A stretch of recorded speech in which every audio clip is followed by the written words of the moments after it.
బాహుబలి తర్వాత శ్రీశైల శ్రీ రాజమౌళి అదేనండి ఎస్ఎస్ రాజమౌళి ప్రతిభ గురించి అందరూ విశేషంగా మాట్లాడుకుంటున్నారు. కానీ ఆయనలో అంతర్గతంగా ఉన్న తెలివితేటలు, శక్తి సామర్థ్యాలను చాలా సంవత్సరాల క్రితమే గుర్తించిన మొదటి వ్యక్తి ఒకరున్నారు. ఆమె సంగీత దర్శకుడు ఎంఎం కీరవాణి సతీమణి రాజమౌళి వదిన శ్రీవల్లి గారు. రాజమౌళికి 17-18 ఏళ్ల ప్రాయంలో ఆయన పెద్దన్న కీరవాణికి పెళ్ళై శ్రీవల్లి గారు వదినగా ఇంట్లోకి అడుగుపెట్టి అందరినీ గమనించారు.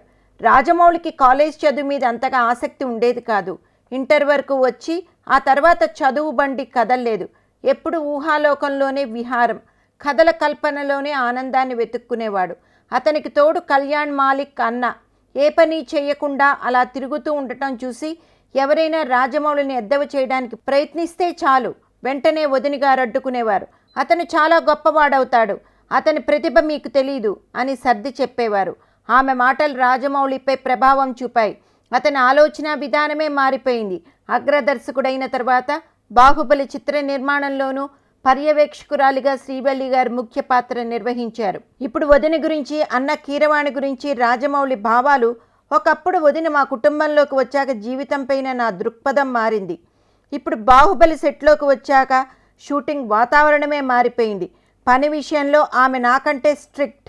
తప్పు జరిగితే నేను, ప్రభాస్, అనుష్క అనే తేడా లేకుండా రోజు ఎవరో ఒకరికి తిట్లు పడిపోతాయి.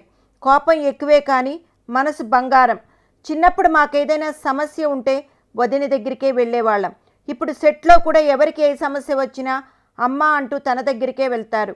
ఇక మా పెద్దన్న కీరవాణి గారు నాన్నకు పెద్దగా సంపాదన లేనప్పుడు 13 మంది ఉన్న కుటుంబాన్ని పెద్దన్నే పోషించేవాడు. సినిమాలకు కలిసి పనిచేయడం మొదలుపెట్టాక చిన్నప్పటి భయం కాస్త తగ్గింది.